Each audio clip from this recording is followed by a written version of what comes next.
नमस्कार दोस्तों, मेरा नाम ज्योति है। आज की कहानी लड़कियों की शिक्षा को बढ़ावा देने के लिए है। अगर आपको मेरी वीडियो पसंद आए तो लाइक, शेयर और सब्सक्राइब ज़रूर करें। ज्ञान के दीपक से समाज के अंधकार दूर हो जाते हैं। हमारे भारत देश के उत्तर में एक दौलतपुर नाम का गांव था। वैसे तो वह बाकी गांव जैसा ही था, लेकिन उस गांव में बहुत सी कुप्रथाओं का वास था। हमारे पूर्वज हमें परंपराओं का ज्ञान देते हैं और साथ ही उनका पालन करने की शिक्षा भी देते हैं।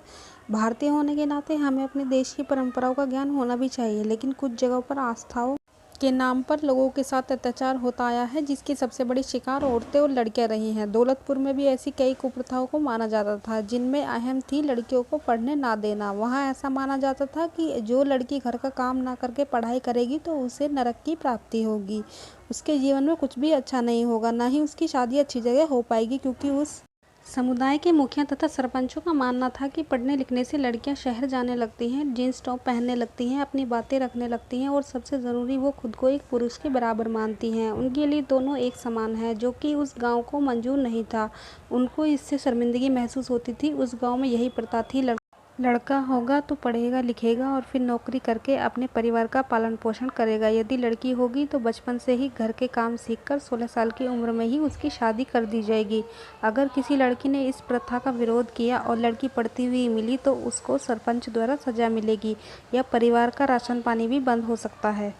उस गांव में एक पढ़ा लिखा लड़का किशन था, जो शहर से पढ़कर आया था। उसकी सोच शहर जाकर काफ़ी बदल चुकी थी। वह सोचता तो था कि इस कुप्रथा के खिलाफ आवाज़ उठाई जाए, लेकिन कभी हिम्मत नहीं जुटा पाया। समय बीतता गया और किशन विवाह के योग्य हो गया। गांव की पंचायत के एक सदस्य किशन के परिवार के रिश्तेदार भी थे, जो एक दिन किशन का रिश्ता लेकर आए। लड़की सुंदर और भले परिवार की थी और किशन को भी पसंद थी, इसलिए शादी हो गई। किशन की शादी के 2 साल बाद उन्हें एक लड़की पैदा हुई। किशन बहुत खुश हुआ। यह देखकर किशन की पत्नी सुरेखा भी बहुत खुश हुई, लेकिन बाकी घरवाले उतने खुश नहीं थे। लड़की जैसे ही थोड़ी बड़ी हुई वो पढ़ना चाहती थी, लेकिन विद्यालय तो भेज नहीं सकते थे, इसलिए किशन ने उसे घर पर ही पढ़ाने का निर्णय लिया। घर पर पढ़ते पढ़ते काफ़ी समय बीतने लगा। किशन को अपनी बेटी के भविष्य की चिंता होने लगी, इसलिए किशन ने उसे दूर शहर भेज दिया और उसका स्कूल में दाखिला भी करा दिया और गांव में कह दिया कि वो किसी रिश्तेदार के यहाँ गई है।